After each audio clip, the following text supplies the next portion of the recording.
Plus pour l'aviation que n'importe qui d'autre sur cette planète.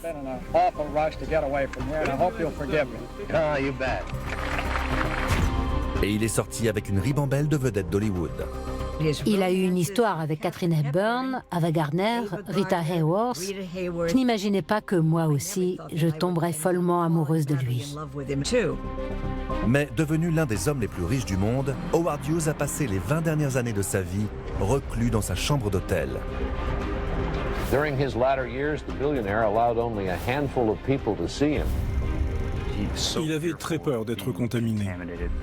Et sa santé s'est lentement dégradée. Il était dans un état pitoyable. Il n'avait besoin que de nourriture et d'eau. Il pouvait s'acheter ce qu'il voulait, mais à la fin, il s'est retrouvé seul. Howard Hughes était un des hommes d'affaires les plus prospères du monde. Il aurait dû avoir accès aux meilleurs soins disponibles. Pourtant, son autopsie détaillée indique qu'il a succombé à une insuffisance rénale chronique due à un certain nombre de pathologies censément curables. Plus mystérieux encore, son corps était apparemment méconnaissable, au point que le FBI a dû prélever ses empreintes pour confirmer son identité. Je vais examiner les circonstances qui entourent la mort étrange et énigmatique d'Howard Hughes.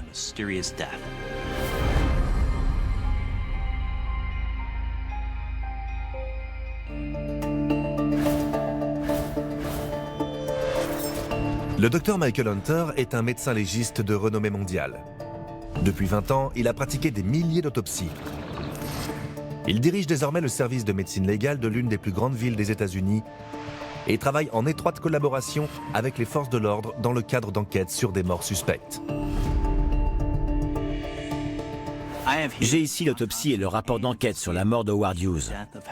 Grâce aux analyses médicales et aux récits de ceux qui le connaissaient, je vais essayer de comprendre comment l'un des hommes les plus riches du monde a pu mourir seul dans un tel état de négligence physique.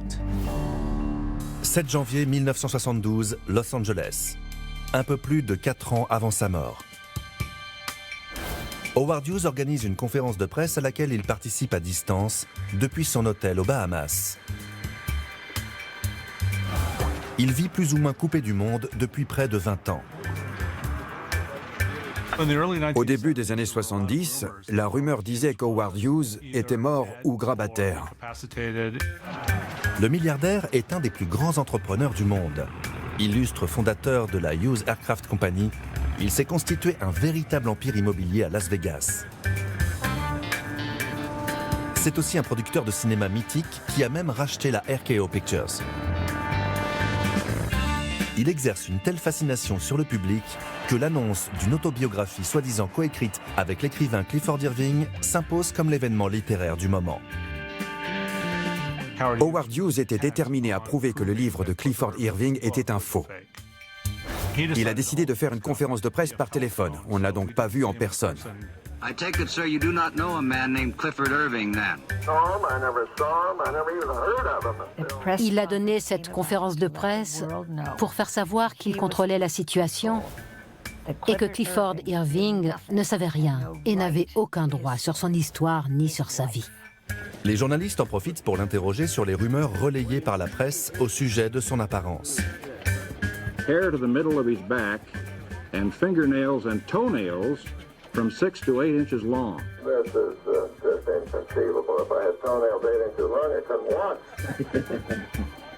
Toenails 8 inches long, I couldn't write my name. Il voulait être perçu comme Midas, qui transforme tout ce qu'il touche en or. Mais la vérité, c'est qu'il était dans un état pitoyable. Il avait les cheveux et les ongles trop longs, et il était nu la moitié du temps. Il a réussi à donner l'impression d'être normal, alors qu'il ne l'était pas.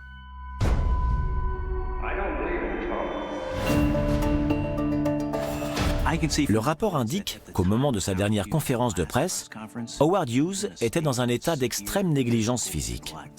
Ses ongles de pied et de main étaient de fait trop longs et abîmés par une infection fongique appelée onychomycose.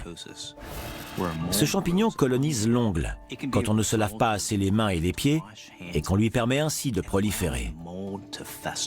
Souvent douloureuses, les mycoses des ongles peuvent provoquer d'autres infections graves. Autre signe inquiétant, ses dents.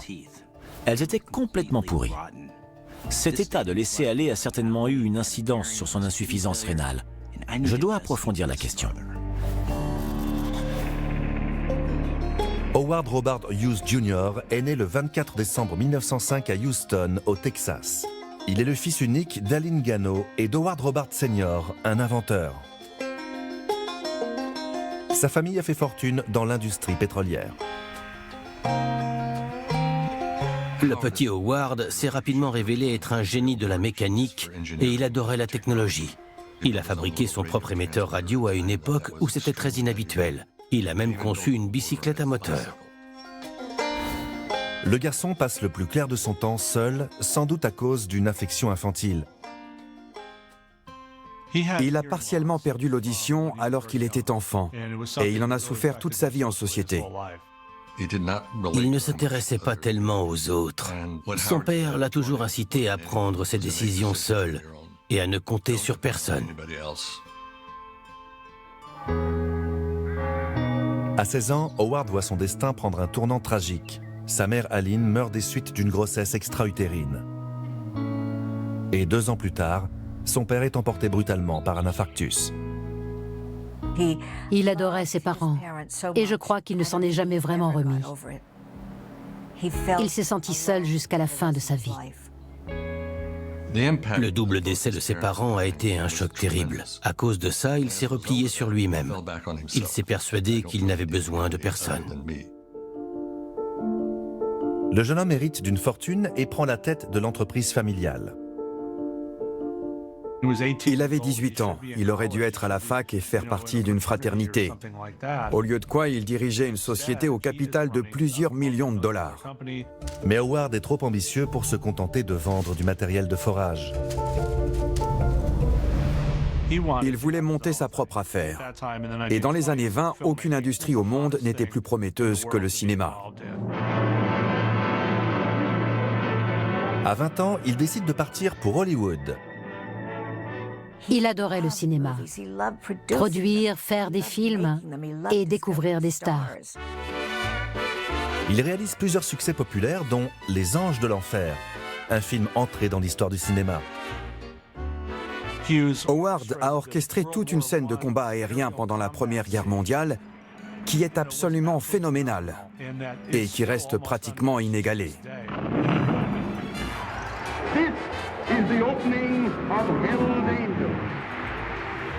Jamais un film n'avait coûté aussi cher. Et Howard avait investi plusieurs millions de sa propre poche.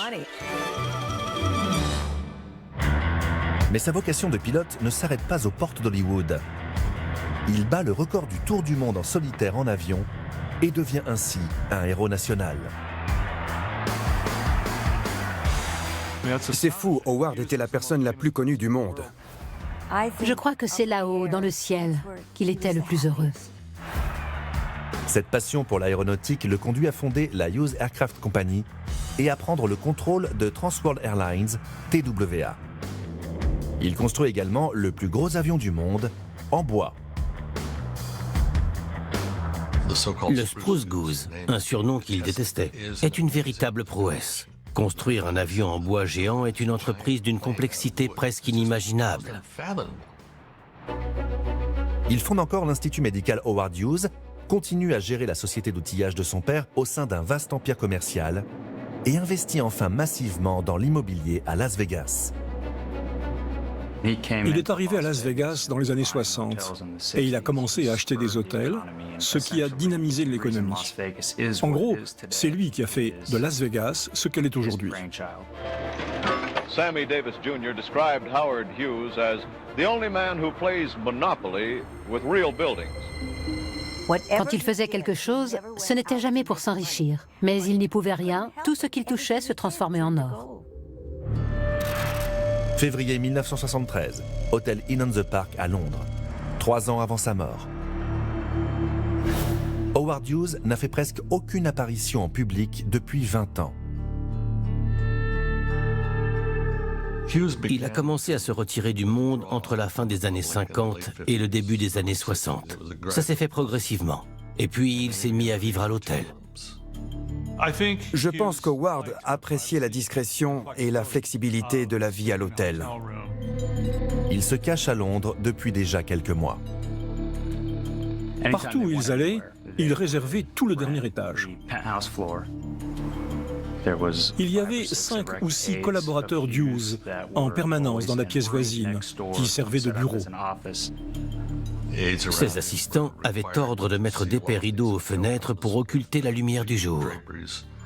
Et il restait ensuite cloîtré dans sa chambre pendant plusieurs mois. Gordon Margulis, le père de Sean, est un des plus proches collaborateurs d'Howard. Mon père était bien conscient d'avoir affaire à un des hommes les plus puissants du monde. Mais je crois qu'en même temps, il avait de la peine pour lui. Parce que malgré l'image de force et de pouvoir qu'il projetait, c'était un vieillard qui vivait seul, reclus, dans une pièce sombre. Les rapports indiquent qu'Howard Hughes a vécu dans l'obscurité de façon plus ou moins constante pendant les 20 dernières années de sa vie. L'exposition au soleil apporte à l'organisme la vitamine D dont il a besoin pour assimiler le calcium. Chez l'adulte, une carence en vitamine D peut être source de faiblesse musculaire et d'ostéoporose, 2 symptômes mis en évidence par l'autopsie. Cependant, cette carence sévère en vitamine D ne peut pas être la cause principale du décès. L'autopsie détaillée de Howard montre que sa vie dans l'obscurité n'était que la partie émergée de l'iceberg. Mai 1973, Hotel Inn on the Park, Londres. 3 ans avant sa mort. Voilà près de 2 décennies qu'Howard Hughes gère son vaste empire financier depuis ses différentes chambres d'hôtel.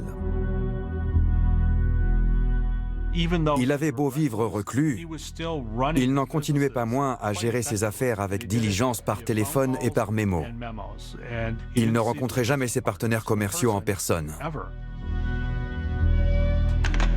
Ses assistants servaient de relais entre son empire et lui. Et il était toujours convaincu qu'il ne faisait pas les choses comme il fallait.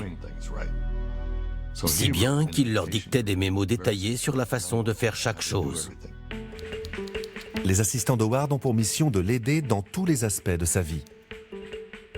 Il y avait un mémo pour expliquer aux assistants comment se tenir à ses côtés, sans jamais le regarder en face ni respirer dans sa direction. Il y avait aussi un mémo de 2 ou 3 pages sur la façon d'ouvrir les fruits en conserve. Il y avait certaines choses qu'il ne voulait pas toucher, en particulier les mains de ses assistants. Quand on lui tendait quelque chose, il fallait le tenir avec un mouchoir en papier. Mais il fallait aussi avoir un mouchoir en papier dans l'autre main et s'en servir pour ouvrir ce qu'on lui donnait. À la fin, il y avait des mouchoirs partout. Je vois dans le rapport qu'Howard Hughes souffrait de troubles obsessionnels compulsifs, des TOC. C'est une maladie psychiatrique invalidante, caractérisée par des pensées intrusives angoissantes, que le patient gère en adoptant des comportements répétitifs et en développant des obsessions incontrôlables. Pour les gens qui sont atteints de TOC, le simple fait de vivre est une véritable souffrance. Je n'ai pas allumé et éteint les lumières, je n'ai pas vérifié le four, je ne me suis pas lavé les mains. Interagir avec les autres devient difficile, parce qu'on pense sans cesse à ses obsessions et à ses compulsions. Les premières phobies d'Howard sont apparues très tôt. On sait que sa mère avait un vrai problème avec les microbes. C'était une sorte de maniaque de l'hygiène. Howard tenait clairement ça d'elle. Elle le couvait trop. Il n'y en avait que pour son petit garçon. Il devait mettre ses bottes en caoutchouc, ne surtout pas s'exposer aux germes. Ses 2 parents l'ont sensibilisé à un danger. Sa mère a la phobie des microbes. Elle passe son temps à lui dire « Ne touche à rien, tu vas tomber malade ». Le monde est donc un endroit dangereux en termes de contamination. Quant à son père, il fait du monde un endroit dangereux en termes de rapports humains. Ne te fie à personne, ne compte que sur toi-même. La recherche scientifique montre qu'il existe une forte prédisposition génétique au TOC. Et des études indiquent aussi que chez les gens qui en sont atteints, l'activité du cortex préfrontal ventromédian est réduite. C'est la zone du cerveau qui évalue les risques et anticipe les récompenses. C'est peut-être pour ça que les malades se focalisent souvent avec une rigueur excessive sur les règles l'organisation, le perfectionnisme et le contrôle. Une façon pour eux de mettre des limites et d'apporter un semblant de structure à leur vie. L'actrice Terry Moore a fait les frais de cette volonté de perfection et de contrôle à l'époque où elle était mariée avec lui. Le perfectionnisme d'Howard déteignait sur sa façon de réaliser des films, de piloter des avions, sur ses goûts en matière de femmes et de nourriture, sur absolument tout. Par exemple, il m'interdisait de me raser les jambes et je ne me maquillais jamais quand j'étais avec lui. Il aimait les femmes au naturel. Il tenait aussi absolument à ce que je porte un soutien-gorge en permanence. Même au lit, quand on faisait l'amour, je devais garder mon soutien-gorge. Et je dois dire que mes seins sont restés exactement les mêmes qu'à 16 ans. Le milliardaire a des liaisons avec les plus belles femmes d'Hollywood, de Katharine Hepburn à Ginger Rogers. Mais ses obsessions deviennent envahissantes. Il était incapable de faire confiance aux femmes. Et il avait à la fois les moyens et la volonté de les surveiller. Je sais qu'il m'a espionné un jour. On s'était disputé, je suis partie avec Tony Curtis, et quand j'ai regardé dans le rétroviseur, j'ai vu Howard qui nous suivait. S'il avait pu contrôler ma vie dans le moindre détail, il l'aurait fait. Ses tocs ne cessent d'empirer, à tel point qu'il finit par craindre que quelqu'un ne le fasse interner dans un hôpital psychiatrique. Il redoutait que les dirigeants de ces différentes sociétés n'essayent de le faire interner. Parce qu'il commençait à avoir un comportement irrationnel qui menaçait de les mettre sur la paille. Mais s'il était marié, il ne pouvait pas l'interner, parce qu'il était impossible de mettre quelqu'un à l'asile sans la signature de son conjoint. Howard Hughes a déjà eu 2 épouses, Ella Rice, une jeune fille de la bonne société, et Terry Moore. À 51 ans, il se remarie avec une star d'Hollywood, Jean Peters.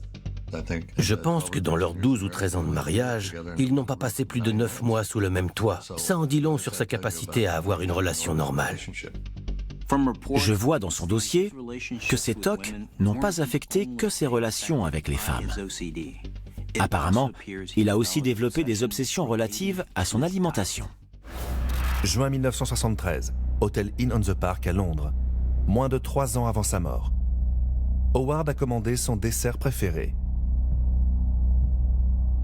Il avait développé toutes sortes d'obsessions, et les glaces en faisaient partie. Il adorait les glaces. Et il avait tendance à demander le même parfum tous les soirs. Il exigeait que ce soit mon père qui lui prépare son repas. Et il y avait de longues périodes pendant lesquelles il ne mangeait qu'un seul type d'aliment. Par exemple, à Vegas, au Desert Inn, il s'est pris d'une passion pour la crème glacée à la banane et aux noix. Alors, ils en ont acheté 1300 litres. Et le lendemain, quand mon père est arrivé avec sa glace banane-noix, Howard Hughes en a pris une cuillerée et il a dit « Vous savez quoi? Cette glace est excellente, mais je préférerais de la glace à la vanille. » À d'autres moments, il faut se battre pour lui faire avaler quelque chose. Il était tellement difficile qu'il pouvait rester plusieurs jours sans rien manger et sans même boire d'eau. Il ne prenait pas soin de lui-même. Dans le rapport d'autopsie, le médecin légiste a noté qu'Howard souffrait de cachexie, un affaiblissement de l'organisme dû à une maladie chronique. Le fait d'être dénutri peut avoir un impact néfaste sur les reins. Cela réduit leur capacité à concentrer l'urine et à éliminer les toxines. Les tocs de Howard Hughes semblent avoir contribué à sa mort. Mais quand j'analyse le rapport d'autopsie plus en profondeur, je me dis que ça masque peut-être quelque chose de beaucoup plus physiologique. Sa chute aurait-elle été provoquée par un événement traumatique dans son passé? 7 juillet 1946, Beverly Hills en Californie. Pionnier de l'aviation, Howard Hughes risque sa vie à plusieurs reprises pour tester ses prototypes. Mais l'année de ses 40 ans, il s'écrase au cours d'un vol d'essai en solo sur son appareil de reconnaissance expérimentale. Howard Hughes, wealthy movie maker and aviator, crashes while test flying his new XF-11. He radioed trouble. Peu après le décollage, l'avion traverse 3 maisons avant d'exploser.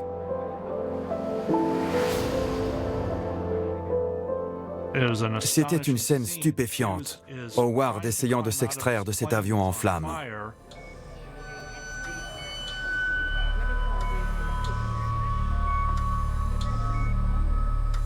Il s'était brisé absolument tous les os.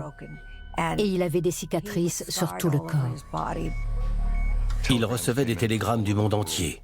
Bon rétablissement, Howard. Mais personne ne croyait qu'il s'en sortirait.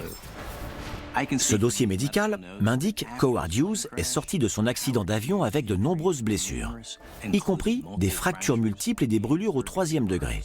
Il a fallu lui faire 4 greffes de peau. Il avait le thorax enfoncé, le poumon gauche collabé et son cœur avait été poussé sur le côté de la cage thoracique. Ça aurait pu entraîner un crush syndrome, une pathologie caractérisée par un choc majeur. Suite à la compression extrême du corps, il se produit une anoxie musculaire au moment où la pression exercée sur le membre comprimé se relâche. Les membranes des cellules libèrent alors des toxines comme la myoglobine. Quand une quantité excessive de myoglobine est filtrée par les reins, ça peut provoquer des lésions rénales catastrophiques. On appelle ça une rhabdomyolyse traumatique et c'est potentiellement mortel. Pourtant, malgré la gravité extrême de ses blessures, Howard a réussi à s'en sortir. Non seulement il s'en sort, mais Howard met aussi à profit son séjour de 5 semaines à l'hôpital pour améliorer son lit. Son prototype automatisé servira de modèle au lit d'hôpital moderne. Aujourd'hui, ça nous paraît tout naturel. Le haut du lit d'hôpital peut se soulever et s'abaisser. Il est entièrement automatisé. Mais c'est Howard qui a eu l'idée le premier. Une fois encore, il laisse son empreinte sur le monde. Mais l'accident d'avion le marque lui aussi de façon indélébile.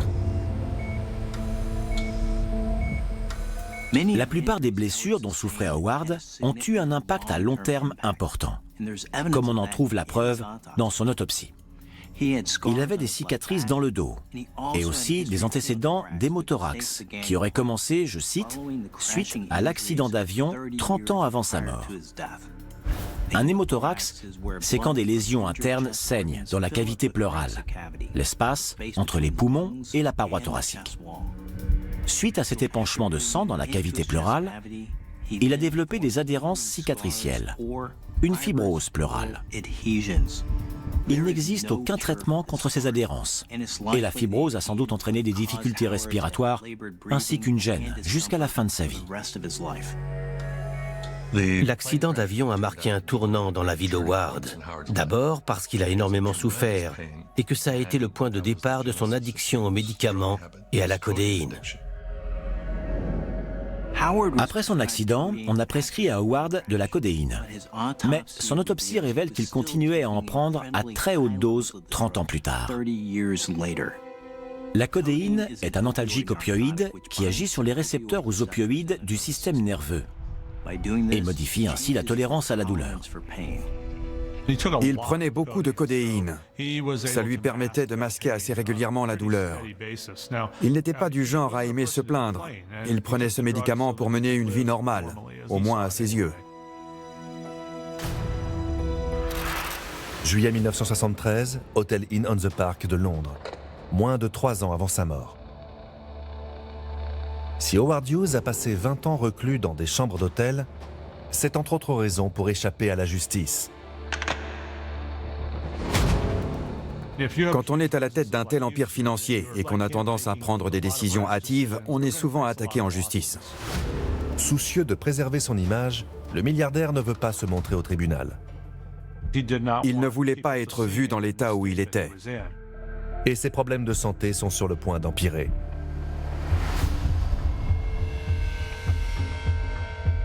Il est tombé alors qu'un des assistants le déplaçait et il s'est cassé le col du fémur. C'est encore un moment charnière de sa vie. À partir de là, il a commencé à décliner très rapidement.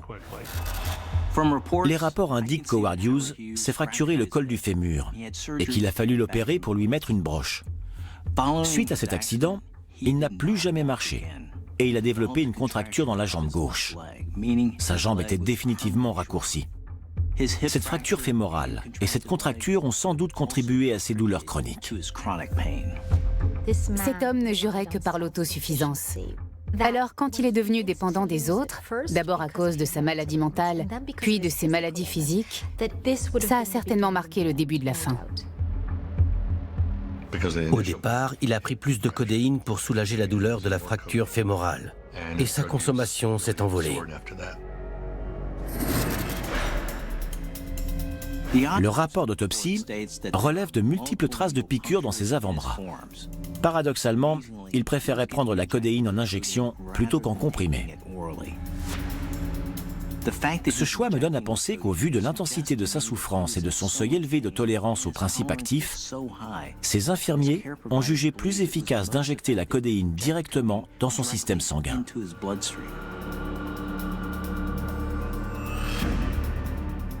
Il cassait régulièrement l'aiguille et il ne permettait à personne de le toucher. Howard était un patient très difficile. Qui aurait pu se permettre de dire à Howard « Voilà ce que vous allez faire ». Peut-être une épouse ou un frère, quelqu'un de proche. Mais il était fils unique et il n'avait pas d'épouse à ce moment-là. Cette incroyable surconsommation de codéine multiplie les risques de constipation. Les opioïdes augmentent le temps que met le bol alimentaire à progresser le long du système digestif, en ralentissant les contractions de l'intestin. Avec le temps, la matière fécale s'accumule. Les études montrent que les personnes atteintes de constipation chronique présentent une augmentation de 13% du risque de maladie chronique des reins. Il avait un sérieux problème de constipation et passait de longues heures aux toilettes. Il lui arrivait d'y passer 12 heures à attendre qu'il se passe quelque chose. Lorsque le médecin légiste a examiné son système digestif, il a vu qu'il n'était pas touché. La constipation n'a donc pas joué un rôle direct dans sa mort. Cependant, ce problème de constipation chronique colle avec sa longue addiction aux opiacés et le risque d'infection pourrait en faire un facteur contributif dans la mesure où il peut y avoir une contamination des reins par les toxines. Mais il y a autre chose qui aurait pu provoquer des infections mortelles.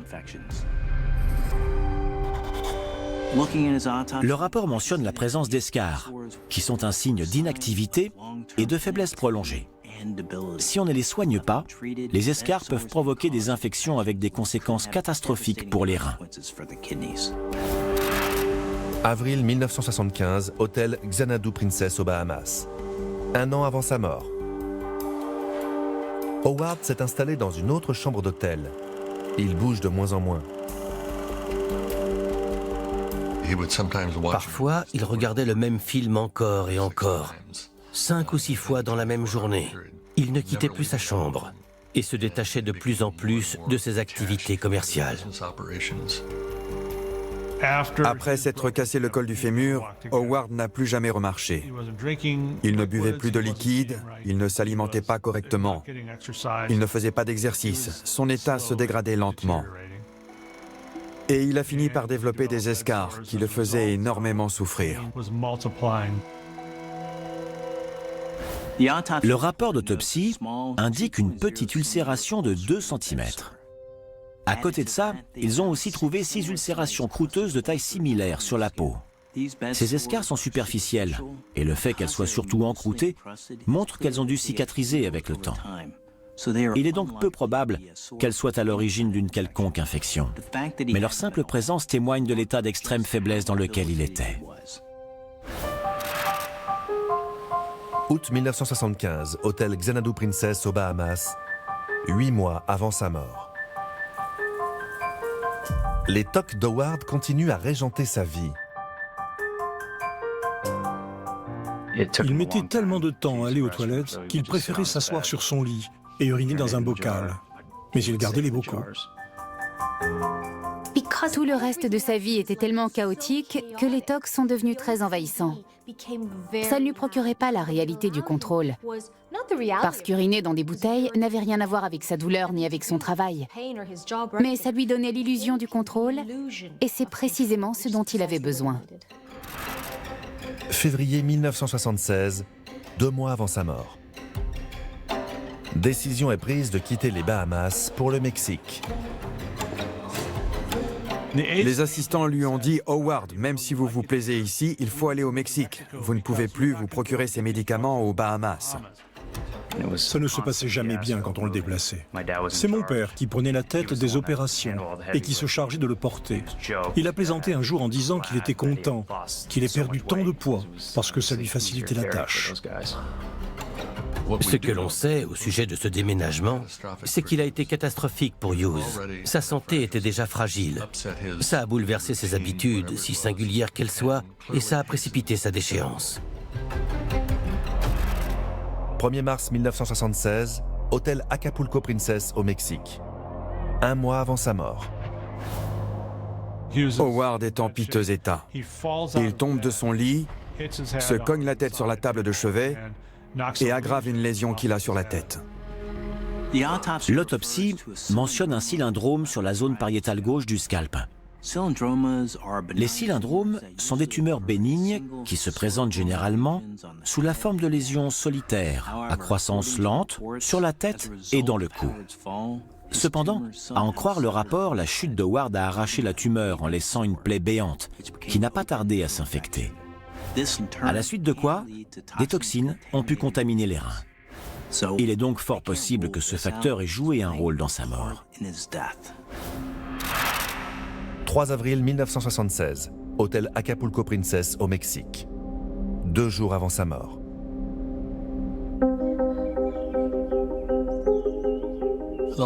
Dans les derniers jours de sa vie, il était à moitié inconscient. Ses assistants lui apportaient de l'eau et parfois de la nourriture, mais il n'y touchait pas. Howard passait 19 heures par jour à dormir dans son lit. Il souffrait terriblement. C'est Jack Rill, qui connaissait Howard mais n'était pas son assistant, qui a appelé un de ses médecins en disant « Il faut que vous veniez, il est très malade ». 9 h du matin, 5 avril 1976. Moins de 5 heures avant sa mort. Le docteur Wilbur Sain, médecin personnel d'Howard Hughes, arrive aussitôt. Je crois qu'il était déjà désorienté à ce moment-là. Il n'était plus lucide. Il n'était pas sous oxygène ni sous perfusion. Aucun des soins qu'on prodigue normalement à une personne dans cet état qui pèse moins de 45 kilos. 10h30 du matin. Des mesures sont prises pour ramener Howard à Houston, sa ville natale. Ils ont décidé de le mettre dans un avion pour les États-Unis, où il pourrait contrôler la situation. Si Howard était mort au Mexique, le gouvernement mexicain aurait peut-être exigé de faire une autopsie et d'ouvrir une enquête. Or, l'organisation d'Howard Hughes tenait à éviter ce genre de choses. Mon père a porté Howard Hughes depuis l'hôtel à Acapulco jusqu'à l'avion. Mais les médecins ne l'ont pas autorisé à monter à bord avec lui. 11h20. Howard, 2 de ses médecins, les docteurs Sain et Chaffin, et un autre de ses assistants embarquent dans un jet privé. L'un des pilotes parvient à entreapercevoir son passager. You know, like he was all shriveled up almost. He just wasn't much left of him, what I could see. You know, he didn't really know what was going on or anything. 11h30. La tour de contrôle autorise le décollage. Le docteur Sain a fait le récit des derniers instants d'Howard. Au décollage, son pouls apical était de 92. Il a augmenté au moment de la montée, puis est redescendu une fois l'avion stabilisé. Pendant l'heure qui a suivi, la respiration de Hughes s'est peu à peu ralentie, jusqu'à s'arrêter complètement vers 13h20.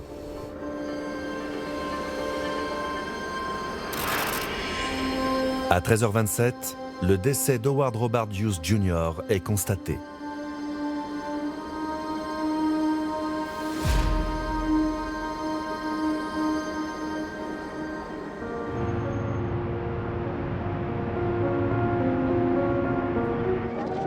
Howard Hughes, an adventurous life as pioneering airplane pilot, movie producer and director, friend of powerful leaders and himself powerful, died aboard the plane at the age of 70. A secret flight from Mexico to Houston's famed Methodist Hospital. J'étais anéantie quand j'ai appris la nouvelle. Howard Hughes avait tellement souffert dans sa vie. Ça m'a vraiment brisé le cœur. Il comptait énormément pour moi et pour beaucoup d'autres gens. À commencer par ces garçons qui l'entouraient et travaillaient pour lui. C'était triste. C'est le seul type au monde dont il a fallu attendre la mort pour se rendre compte qu'il était encore en vie. C'était une telle énigme que personne ne savait ce qui s'était passé. In Houston today, some of the questions about Howard Hughes began to be answered. At any rate, some of the medical questions. An autopsy was performed. Certains journaux ont affirmé qu'Howard était mort d'une overdose. Sur le rapport de toxicologie, la quantité de codéine présente dans son système est effectivement assez incroyable. Mais on parle de quelqu'un qui avait une tolérance extrême à ce médicament, qu'il avait pris à haute dose pendant les 30 dernières années de sa vie. Donc, il est inconcevable que ce soit ça qui l'ait tué. Cependant, Howard semble avoir connu un déclin neurologique dans les derniers jours, et ça peut m'aider à résoudre le mystère de sa mort. L'autopsie de Howard Hughes indique qu'il a succombé à une insuffisance rénale chronique. Et j'ai déjà découvert plusieurs causes susceptibles d'expliquer cette insuffisance rénale, de la malnutrition à l'addiction aux opioïdes en passant par la dégradation des muscles squelettiques ou rhabdomyolyse. Mais quand j'examine de plus près l'autopsie incroyablement détaillée d'Howard, je vois quelque chose de beaucoup plus significatif. Le médecin légiste a découvert que son insuffisance rénale résultait directement de sa consommation d'analgésiques, et en particulier de la phénacétine. On a utilisé la phénacétine pour lutter contre la douleur et contre la fièvre pendant des années. On l'a prescrit à de nombreux patients avant de découvrir ses effets néphrotoxiques. Désormais, elle est interdite aux États-Unis. Howard vivait clairement avec une maladie rénale chronique depuis des années. Mais je crois qu'au-delà de la phénicétine, il y a un autre facteur qui a fini par pousser son corps jusqu'au point de rupture. Le fait que la phénacétine ait été utilisée contre la fièvre et les infections est la clé qui va nous permettre de comprendre les raisons de sa mort.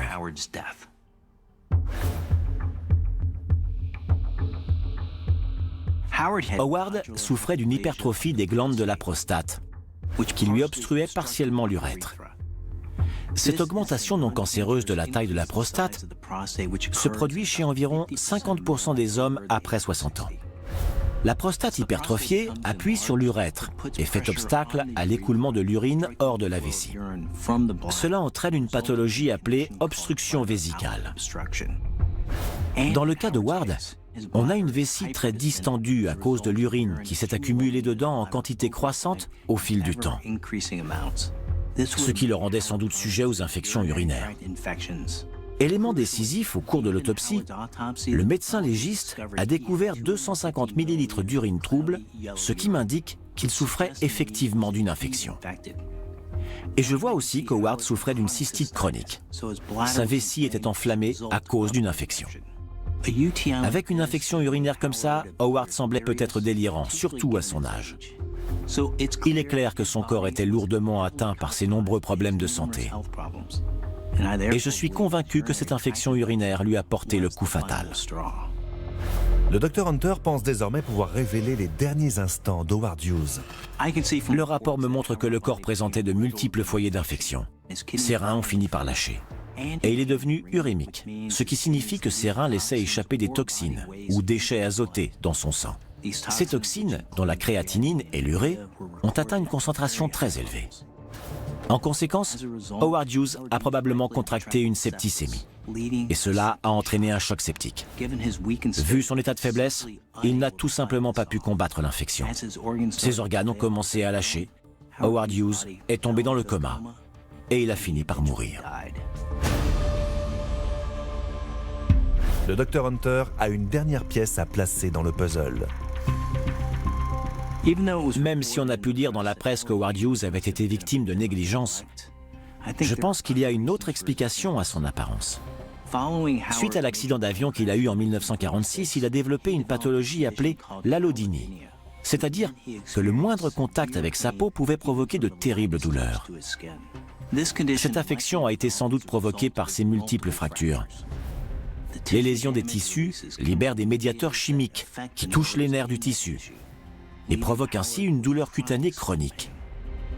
Si les dents d'Howard étaient cariées, c'est sans doute parce que les brosser lui faisaient trop mal. De la même manière, se couper les ongles et les cheveux pouvait provoquer une douleur insupportable.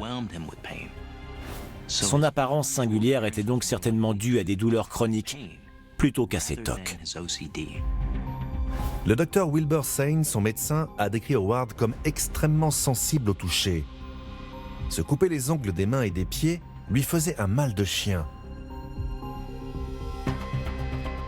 Howard prenait des quantités incroyables de codéine.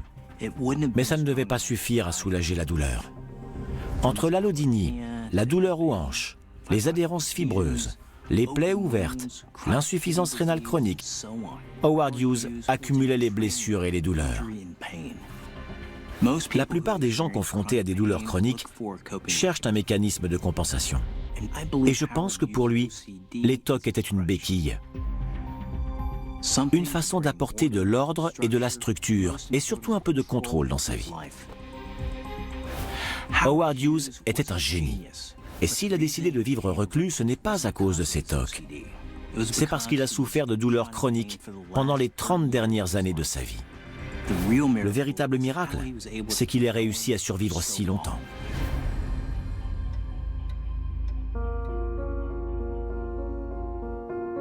On se souviendra d'Howard pour sa contribution remarquable à l'aéronautique, les nombreux avions qu'il a conçus, sa volonté de promouvoir la science et sa détermination à tenter l'impossible en tant que pilote. Mais aussi, hélas, pour la fragilité d'un être humain qui pensait réussir seul et qui a échoué. Howard Hughes était un des hommes les plus exceptionnels qui ait jamais existé. C'était un homme droit et intègre. Il a changé ma vie. Je l'aimais, je l'aime et je l'aimerai toujours.